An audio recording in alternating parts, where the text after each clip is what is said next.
Hematology. Today is the second lecture of our red blood cell unit for our hematology course.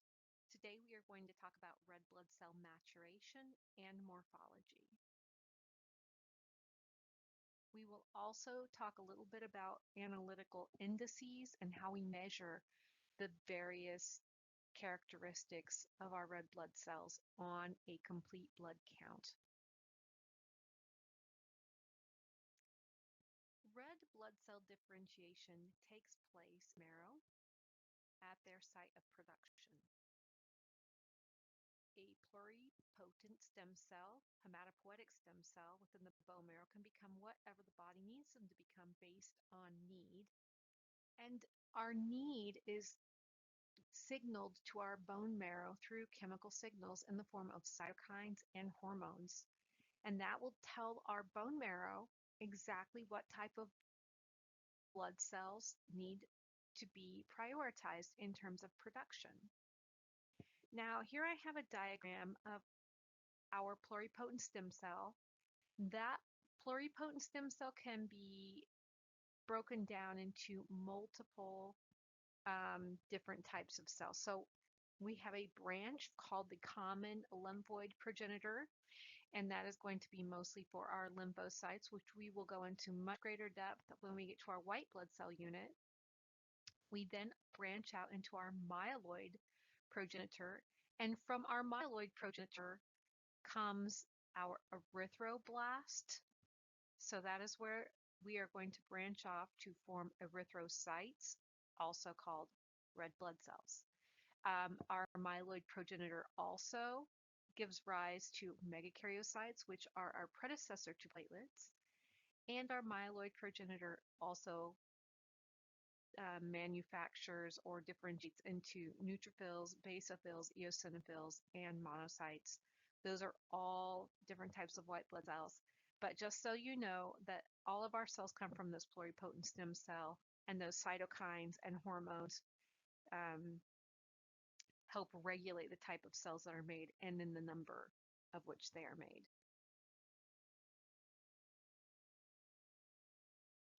In our last lecture, we did talk a little bit about hormone signals in the form of erythropoietin. We talked about some of our MVPs. We talked a little bit about bone marrow, and I just introduced you to the pluripotent hematopoietic stem cell. But let's talk a little bit more about where the birth of the red blood cell occurs. What happens? How does our body know? Where does it happen? And what triggers the production of red blood cells specifically? Well, there are a couple of key sites that throughout our different phases of development are really important locations for erythropoiesis, aka the production of red cells. The kidneys are very important because they produce erythropoietin, which is the hormone that stimulates our hematopoietic centers to produce more red cells. The liver is very important.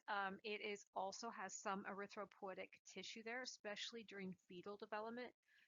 Bone marrow is not well developed as a baby is developing, so a lot of their erythropoietin is produced in the liver.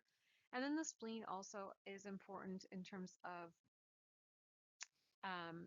red cells. There are lots of things the spleen does, and we're going to get into that, but the spleen helps with sequestration of certain types of cells, development of some other types of cells, and that's also very important in terms of the reticuloendothelial system that we spoke about in our last lecture, pulling out aging and damaged red cells and helping to recycle them.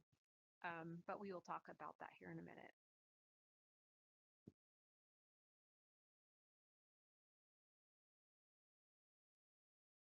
So, like in all good relationships, the power of communication is key. If there is a miscommunication along any one of these phases, erythropoiesis will be interrupted or insufficient or inefficient. So let's go back into these different organs that are MVPs here. We definitely have the kidneys. We know that the kidneys produce the hormone erythropoietin. We have the liver. So remember that iron metabolism, when it comes to breakdown of cells, we kind of recycle everything, but also it does provide some erythropoietin production. The spleen recycles those damaged aging red blood cells, and it also involves some white blood cell development. The spleen also sequesters platelets so that they are ready and waiting in the case of hemorrhage. So it does a lot of things. It's a storage area, it's a recycling area, it is kind of the quality control of the body, of the blood. And then bone marrow, of course, is the origin of that pluripotent hematopoietic stem cell. So here's a couple of kind of like just an example of how this communication works. If you look at the diagram left, we have hypoxemia, which just simply means inadequate oxygen levels circulating in the blood. That is sensed by the liver and the kidneys. However, primarily the kidneys. So the primary producer of erythropoietin are the kidneys, and liver is secondary. Secretion of erythropoietin occurs when that O2 is inadequate. And again, remember, we have that 2,3-BPG that causes a decreased affinity for O2, causes a right shift in that oxyhemoglobin curve, and therefore releases a greater amount of bound oxygen. At the same time, the bone marrow is stimulated, and when I talk about bone marrow, I'm talking about the red hematopoietic bone marrow that then tells the bone marrow to prioritize the production and acceleration of red blood cells. We call that erythropoiesis, and then we should see an increased red blood cell count and therefore increased O2 transportation to compensate for that hypoxia. Now, this is a normal cycle that we'd see. However, there are things that can go awry. For example, what if we don't have the building blocks to create enough red blood cells? Then we start to see things like iron deficiency anemia. We start to see things like, maybe it isn't a matter of the amount of iron, but the implementation and the transport of iron. So anytime any of those things go wrong, erythropoiesis can be compromised. We're going to talk about those things moving forward, but right now I just want to make you aware and get your thoughts going about the things that can happen, what it should look like, and what could possibly happen when it doesn't go right. But before we get into all of that, let's talk a little bit about the phases of maturation for red blood cells or erythrocytes.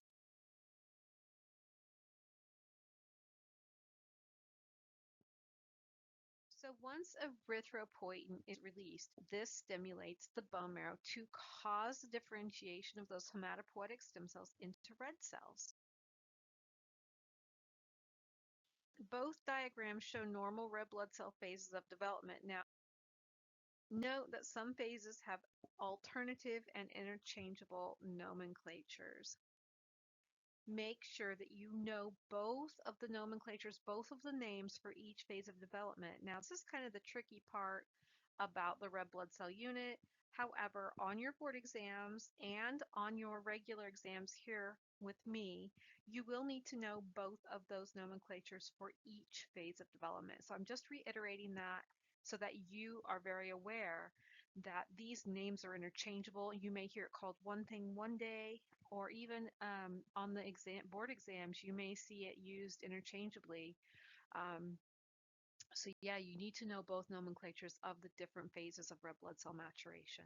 So let's talk about them here. So the earliest phase of development, excuse me, is called the pronormoblast or the rubroblast. And this is the very earliest phase of development outside of being a pluripotent hematopoietic stem cell. So this is the baby. And the next phase of development is the basophilic normoblast or the proruberocyte. It has a very large nucleus to cytoplasmic ratio. And remember, during the phases of development, red blood cells are nucleated. So they have mitochondria, they have all of the organelles that any cell would have. It isn't until they get older and become anucleated where they need to use that anaerobic metabolism that we talked about in our first lecture. The third phase of development is polychromatophilic normoblast or the ruberocyte. Now, remember, all of this is taking place inside the bone marrow. But again, our body is very, very good at compensating. So if we have a blood loss, a hemorrhage, we've had surgery and things didn't go so well, and we've lost some blood, sometimes we will see the bone marrow eject some of these nucleated forms of red blood cells out into circulation, and that is simply because it's trying to compensate for the loss of blood cells that we've had. So we very rarely see polychromatophilic normoblasts or ruberocytes, but sometimes we do see these in circulation. The more common type of nucleated red blood cell is this metaruberocyte, otherwise known as the orthochromic normoblast. And then the most common immature red cell is the polychromatophilic erythrocyte, also known as the reticulocyte. So the anucleated form, this is the most common immature anucleated form, and this is the most common immature nucleated form of the red blood cell that we sometimes see in circulation. And then, of course, we have our mature red blood cell, aka the mature erythrocyte. And this is going to be our very textbook biconcave disc shape with the central pallor, which is that clearing in the middle. We call that a central pallor. And so they kind of, if you take note, you kind of see throughout the maturation process, they shrink in size. Their nuclear chromatin becomes more condensed. The nucleus becomes smaller until it is completely anucleated and then forms this biconcave disc of the mature red blood cell or the mature erythrocyte. So definitely take note of those. We will be looking at our online atlas so that we become very familiar with the presentation of these immature red blood cells. And we will also be looking at some bone marrow slides so that you can become more familiarized with that in terms of the visual aspect of what they actually look like. By the end of this course, you should be able to correctly identify the phase of development and name the phase of development using both nomenclatures.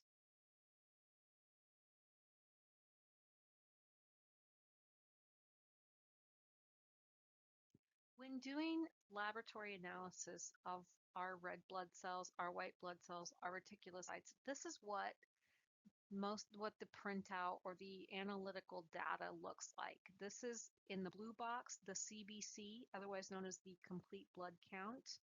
The second portion is the differential. This is what kind of cells are present, specific to white blood cells. And then the reticulocyte count is here in this green box. Now, I want to point out here, so our red blood cell, or our RBC, is going to have a number, and that's 10 to the 6th. So this is written in scientific notation. Our hemoglobin is going to tell us how much hemoglobin there is. Our hematocrit is going to tell us how much of our blood is actually red cells. The things I want to talk about right now, everything from the MCV to the RDW, okay? Our MCV stands for mean corpuscular volume.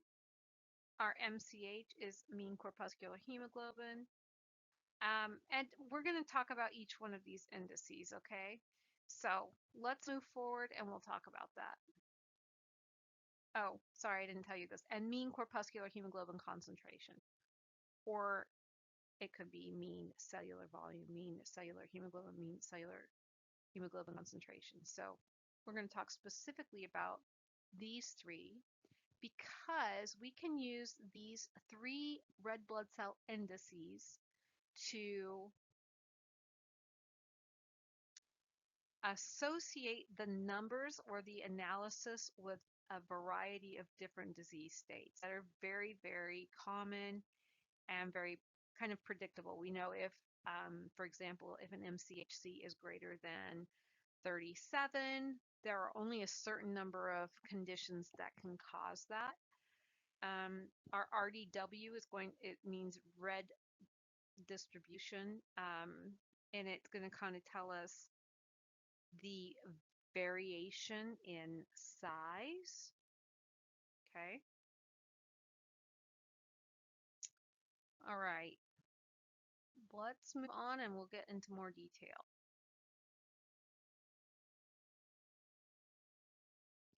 Part of our job as medical laboratory scientists is not necessarily to diagnose, but it is imperative that we recognize what is abnormal and what is normal. Because sometimes we don't know what we're looking at, but if it's abnormal, we can consult pathology so that we can do further testing, and then the pathologist can aid in giving that patient a diagnosis. So the very first step of that process is learning what is normal. Normal dimensions, morphology of a red blood cell are as follows.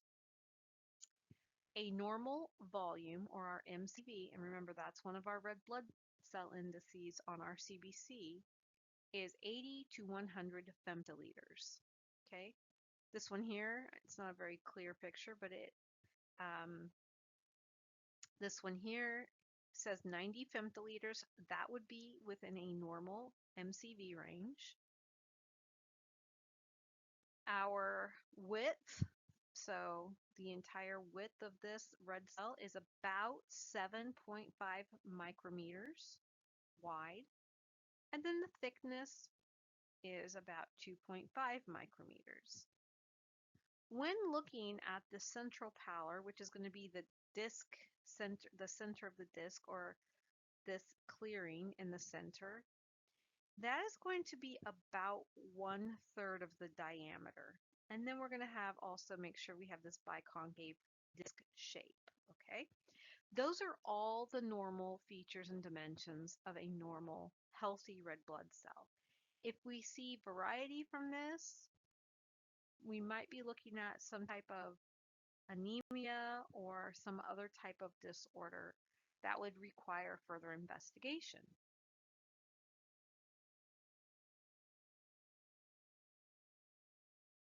The next thing that we are going to be looking at, or that we want to investigate when we're looking at slides, we are going to be looking at not just the shape of our red, the color.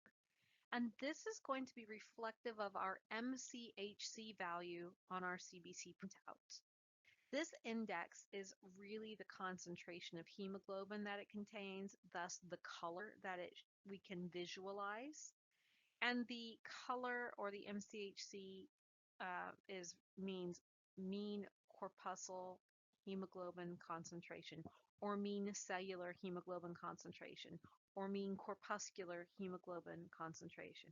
All of those things are acceptable. Now, if we look at the left picture right here, these are all normal looking red cells. We have a nice coloration around the external periphery of it. And then we have that nice, about 1/3 of the diameter central pallor in the middle. This is very, very textbook of a normal red blood cell. Now, if we look at the picture on the right, these look a little different. They have a very large central pallor and just a very thin ring around the outside of color. So these would be on the left, normochromic red cells, meaning normal color. And then on the right, we would have hypochromic, meaning below normal color or less than normal color.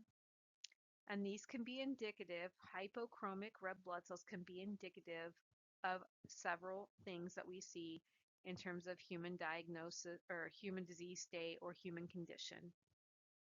And we can classify those conditions based on the MCV and the MCHC.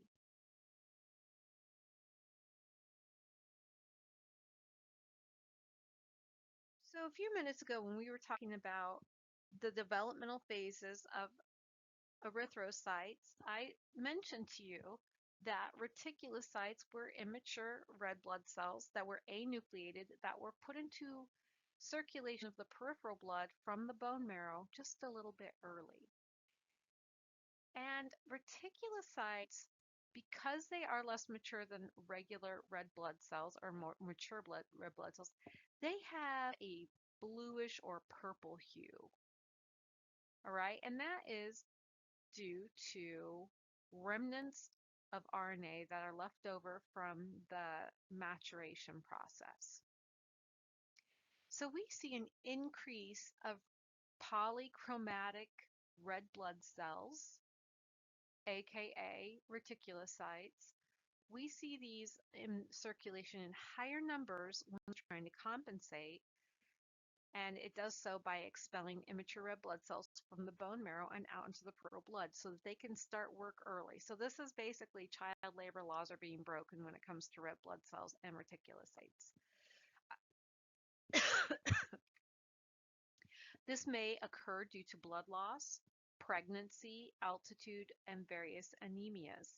Now, when I say pregnancy, it's not because you're losing blood during pregnancy, but you have an increased need. You have a child or a pregnancy that is developing and it requires more oxygenation. A greater blood volume occurs in women who are maternity patients.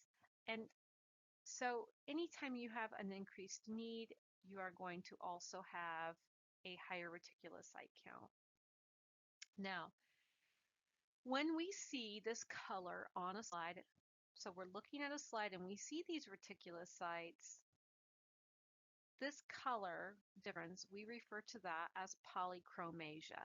And that is one of the components that we report out when we're doing our manual evaluation of the slide.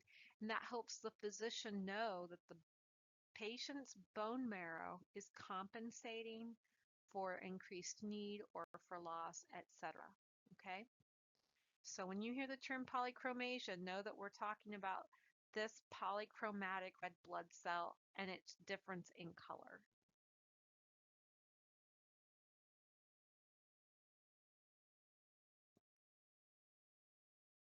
All right, so we know that a normal MCV value is between 80 and 100 femtoliters.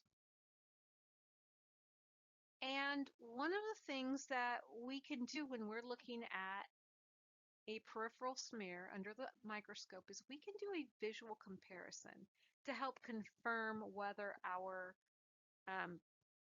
Sysmex printout or instrument is measuring our MCV accurately. Now let's take a look here at this first picture on the left. This normal small lymphocyte, and most red blood cells should be about the same size as a small red lymphocyte. In this case, our red blood cells are much smaller than our small round lymphocyte, okay? And that tells me that if my MCV is less than 80, I can visually confirm it by comparing my red cells to a small round lymphocyte.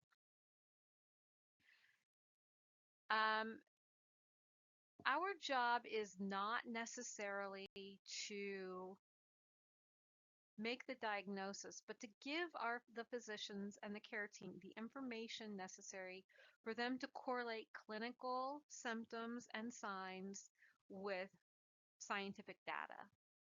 And that helps them to narrow down the various disease states that are apparent in humans and make a diagnosis. Sometimes we can automatically look at something once we've seen them so many times and we know what it is, but we still have to prove it. In this case, on the right, we have a normal small round lymphocyte. And as you can see, these cells, red cells, are larger than this lymphocyte. And when I say, like this one's probably a normocytic, but we've got these large ones. I look like the majority of them are larger. In this case, we would call this macrocytic red blood cells or macrocytosis, meaning large cells. And this would be microcytosis on the left because these cells are smaller than normal. So microcytic red blood cells or microcytosis have an MCV or mean cell volume of less than 80, and macrocytic red blood cells or macrocytosis have an MCV of greater than 100. And there are very specific things that can attribute to each one of these conditions. Now, if we were to look at our MCV and our MCHC, we could say microcytic hypochromic. If the MCV was low and the MCHC was low, those would be microcytic hypochromic cells. And there's no such thing as hyperchromic, but these are macrocytic cells. And so again, there are specific things that can cause these conditions to occur in humans, and we'll talk about all of those when we get into our anemia lecture.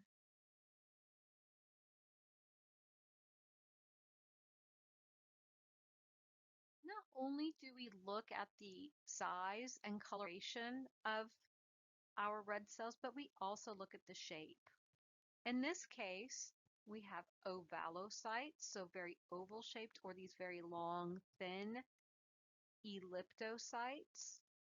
Some facilities, ovalocytes and elliptocytes, their names are interchangeable, but this is a very kind of abnormal morphology. Fun fact, camels have elliptocytic or elliptocytosis, and that is normal for them. Their red cells are all elliptocytes. It is very cool to look at. Not so cool in a human, but it does happen in something called hereditary elliptocytosis, which is just a membrane defect. So those structural proteins within the membrane are abnormal. And so instead of that nice natural biconcave disc shape, they have mostly elliptocytes or ovalocytes. Now, if you inherit one gene from your parent on your mom's side maybe, and then your father has normal genes, you might have 50-50. It just depends on the pattern of inheritance that you get. All right. Next over here we have acanthocytes. Now acanthocytes have these little spikes on them, okay? And they are all unevenly spaced. These can be an effect of extramedullary hematopoiesis. It could be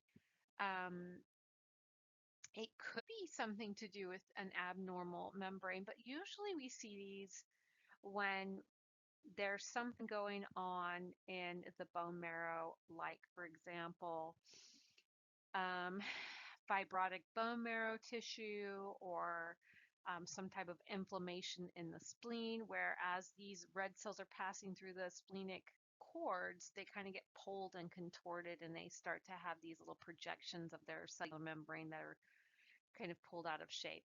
But yeah, we see them, and just remember, these are not spaced, they're kind of erratic, and because we do have some other cell morphologies that look very much like acanthocytes but are not acanthocytes.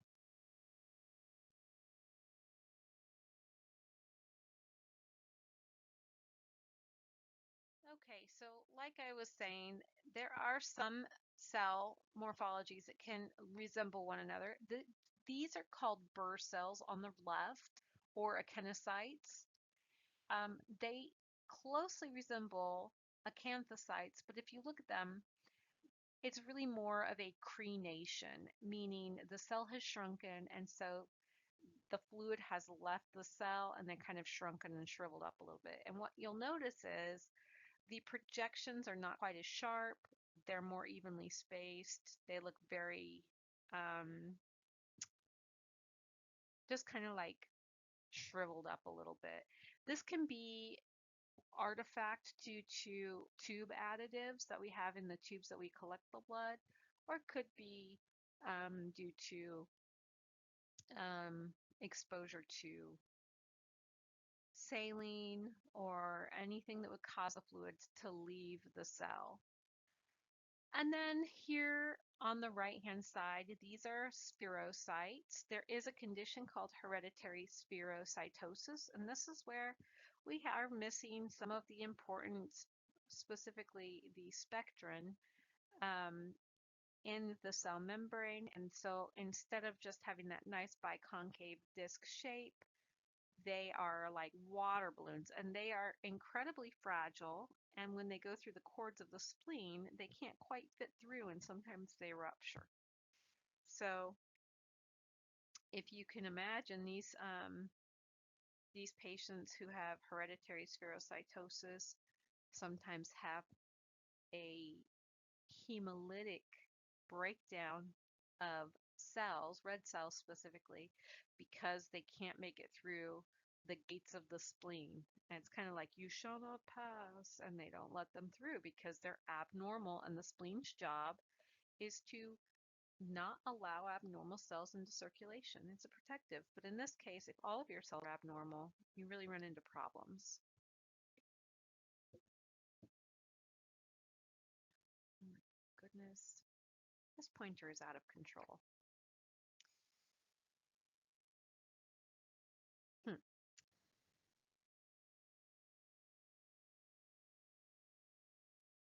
All right.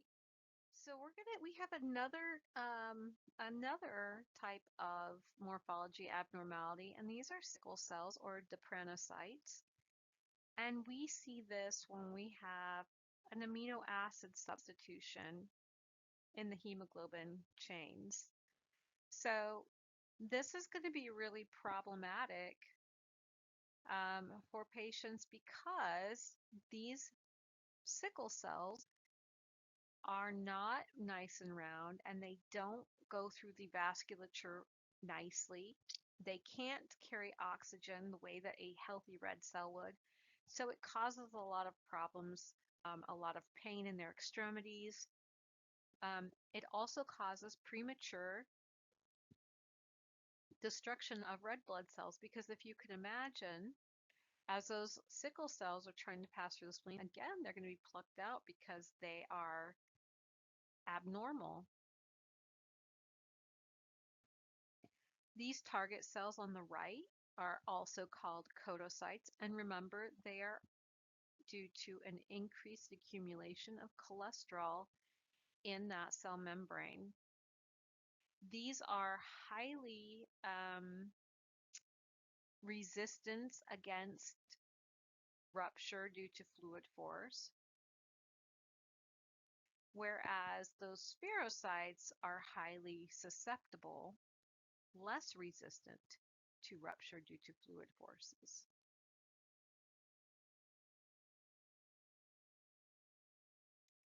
All right, these are schistocytes, and schistocytes are sometimes called schizocytes.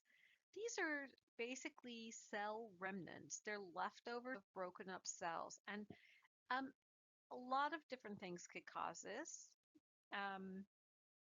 We have some clotting disorders or some consumptive clotting disorders that cause this. We have this could be caused by mechanical damage of red blood cells in something like an artificial heart valve. This could be due to a hemolytic anemia due to an immune response against, red blood cells or donor red cells. So it really just depends. But there are lots and lots of things that could cause schistocytes. And when we see like greater than 1 or 2% of schistocytes, we become concerned and we have to look for cause because that means something is going awry in circulation, whether it's a clot that's ripping, stuck in, wedged into a vessel, and as red cells try to pass, they get shredded because too many of them are moving past a clot. Or, what is it? What's causing this to happen? Is it an immune response? Are your red cells coated in immunoglobulins and they're being destroyed in the spleen with remnants getting through? I mean, we have to find out why. That's not normal. And then this last picture here, these are stomatocytes, and they are sometimes called keyholes. I like to call them coffee beans. It's just a little squishy. And this is usually a benign condition. These cells work just fine. It's just kind of a hereditary um, anomaly. Usually people with stomatocytosis are perfectly normal. And if you just take note here, we do have one reticulocyte here at the top. It is polychromatophilic. So we would call this polychromasia. Do you see that subtle purple color versus the redder color? We actually have another one down here. So that's what we're looking for when we talk about polychromasia. It's a good example.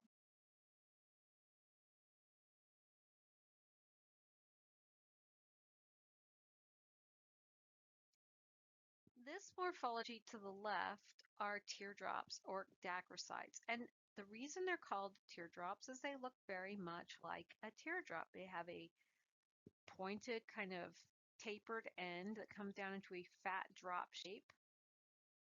Um, this is usually caused by either splenic cord or fibrotic bone marrow. So what happens during something called myelofibrosis or um, fibrotic marrow is the nice soft bone marrow becomes kind of like tough and corded and like stringy, and it isn't as efficient as it should be. And so what will happen is in the areas of erythropoietic tissue, as these cells try to exit the bone marrow, they get caught up on these stringy bits of fibrotic bone marrow, and it will actually kind of pull them into this teardrop shape, and they just kind of stay that way.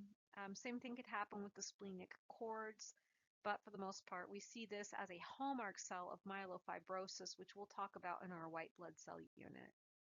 And then last but not least, we have what we call rouleau on the right, and that is a kind of a stacked coin appearance.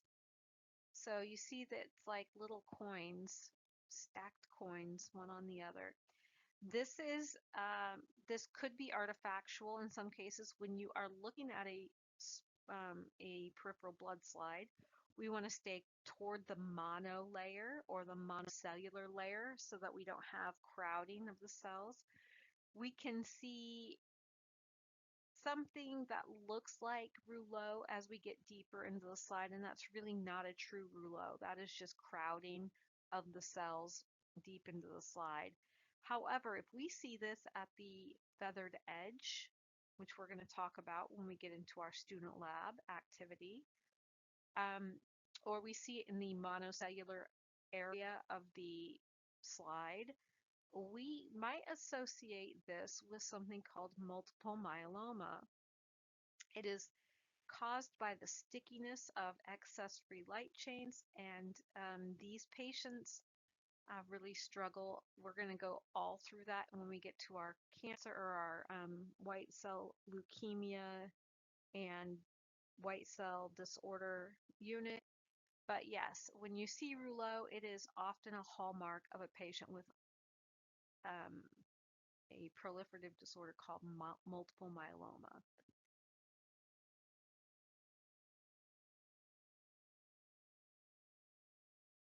But wait, there's more. So not only will not only do red cells take on a variety of shapes based on conditions or disease states, but they can also cause red cell agglutination. And that is where our red cells, instead of repelling one another, they stick together and they form red cell conglomerates, just like this one in the picture. Now, it could be for a multitude of reasons. It could be due to a lack of that sialic acid, but most of the time it is due to a cold agglutinin disease, and this agglutination will occur at cooler temperatures, and those immunoglobulins that are associated with cold um, cold ag are cause these red cells to stick together. My goodness, I cannot speak today. I apologize. But yeah, we see this very, very commonly. In addition to red blood cell shape and or morphology, we're also going to look at the red cells to see if there are any abnormal inclusions. So is there anything left over inside of the cell? Now, a lot of people, especially new techs, will do a white blood cell count when they're doing a manual differential. They might take note of some morphology, but red blood cell morphology sometimes gets forgotten. It is really imperative that we pay attention to red blood cell morphology because it can give us subtle hints. Now remember, there's no definitive diagnosis. We have to really put all of the pieces together diagnostically in order to help the physician come to a final diagnosis for this patient. And sometimes something as subtle as some red blood cell inclusions could be the key because there are certain inclusions that are very much associated with very specific disorders. And if we fail to report those to our care team, or to the care team of the patient, they might not make the right diagnosis, or it might take them longer to make that diagnosis. So let's take a look at some of the red blood cell inclusions that we might see and talk about what they could be associated with.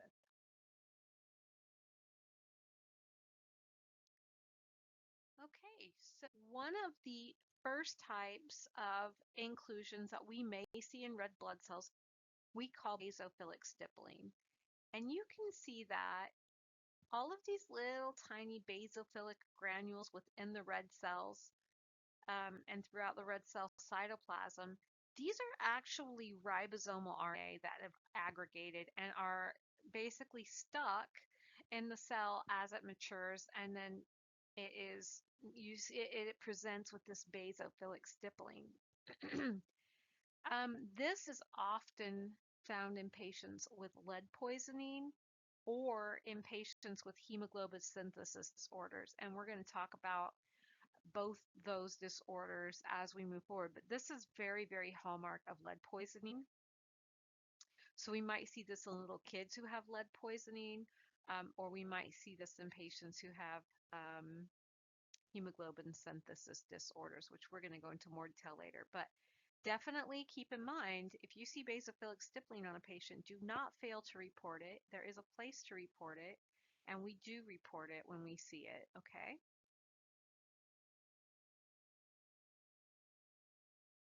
The second type of inclusion are, it's kind of a funny name, Howell Jolly bodies. I like to call them Howell Jelly bellies because they look like a little belly button.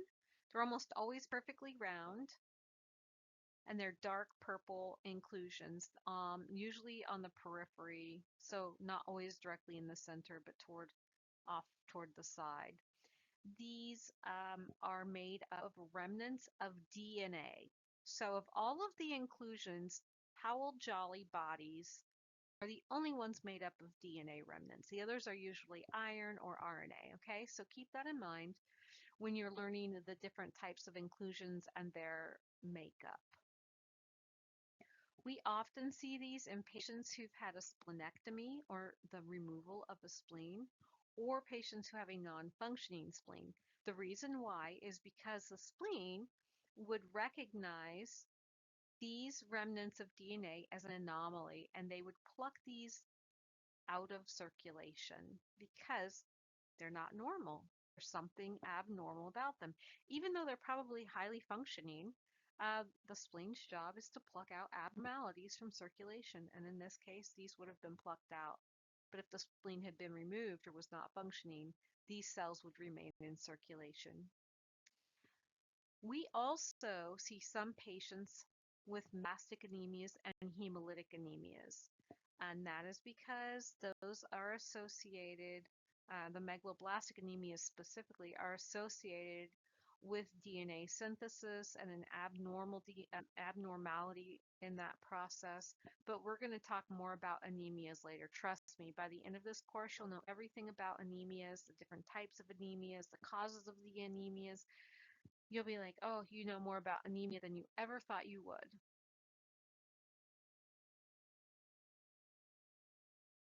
Okay, another type of inclusion that we see in red blood cells, we see siderocytes with Pappenheimer bodies. So the inclusions are actually called Pappenheimer bodies. Sometimes they're called siderocytes because they have iron granules in them. However, hemosiderin inclusions at the periphery of red blood cells, these are called Pappenheimer and Pappenheimer bodies. They appear blue with the Wright's stain, and the Wright stain is the type of stain that we use when we stain our peripheral blood smears. We may also see sideroblasts within the bone marrow. So we wouldn't see sideroblasts in peripheral blood, but we would see Pappenheimer bodies, just like these that I'm showing you here. Um, in some types of anemias or hemoglobin synthesis disorders, we may see ring sideroblasts, but in order to confirm ring sideroblasts within the bone marrow, they have to be confirmed with a different stain called Pearl's Prussian blue stain. Now, Pearl's Prussian blue stain is the stain that we utilize to evaluate iron stores and availability within the bone marrow. These are, of course, both in the bone marrow and in the periphery made up of an intracellular iron that is not incorporated into the hemoglobin molecules.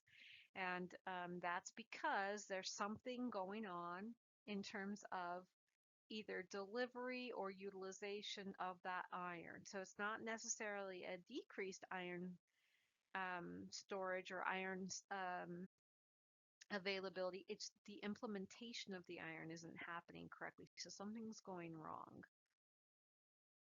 And again, we are going to get into all of those conditions. This is really just a brief introduction of the cell we might see with a variety of different disorders.